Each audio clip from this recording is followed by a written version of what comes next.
Hey guys, welcome back to my channel. On today's video, I will be showing you how I style balloon garlands on a grass wall backdrop. So if you want to learn how to do that, keep watching this video.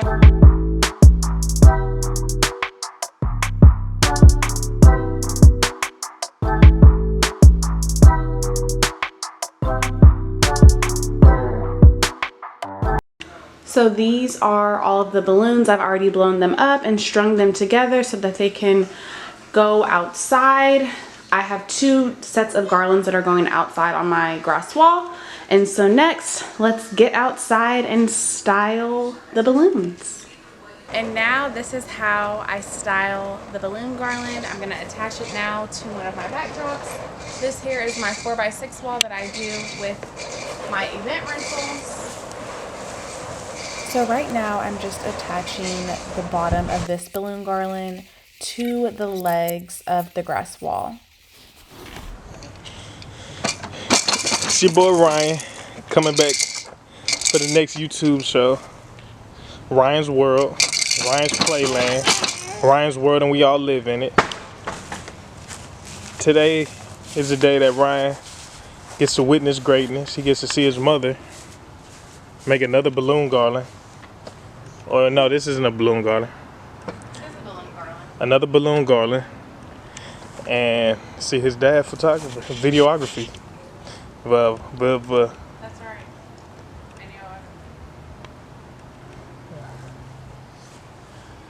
All right, let's get it. The wind was super bad, so this is my voiceover. I used a command hook on the back of this wall. That way I would be able to attach the garland to the grass wall.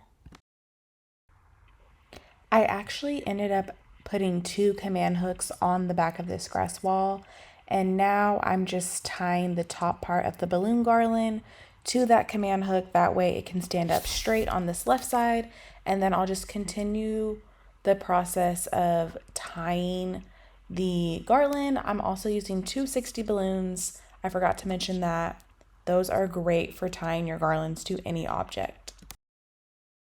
I don't like how this sits right here, so I'm gonna go through and kind of twist the balloon and style it to get it in the positioning that I want it to be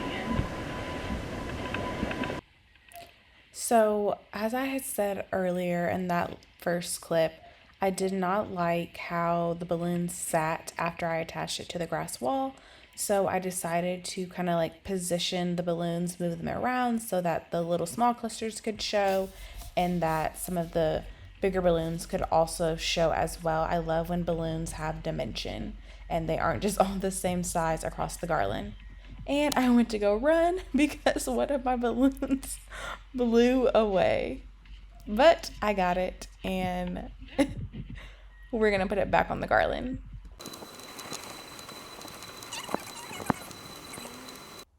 So as you guys can imagine, it takes a lot of maneuvering of balloons, putting them in different positions until you get the look that you actually want. Again, when I do create my garlands, I always add my small clusters onto the garland beforehand. In this specific setup, I did not have any extra clusters like I would normally have to add onto the setup afterwards. So that's why I really wanted to make sure that everything really sat how it needed to sit in position because I did not have extras to add on. And again, typically you always want to have extra balloons of different sizes to put on your garlands. I ended up having to get my little step ladder to add the top part of this garland onto the grass wall. Sometimes you just need to be in the right position to be able to tie certain pieces of the balloons to each other, and so that's what I'm doing here in this clip. You have to be super, super careful when you're doing these things because any wrong slip of the fingers or anything, your balloon garland could get messed up, and we don't want that to happen. Now again, making sure we get the top of this garland on the wall, I'm going to move some of the balloons around just to make sure that, again, my small clusters are showing. and that the rest of the balloon garland really has dimension. I love dimension in balloon garlands. I cannot iterate that enough.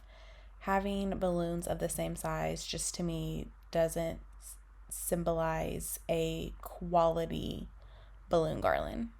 All right, everybody, this is the final result. I added some flowers to my balloon garland, and now we are ready. Book your next event with Radiance Events.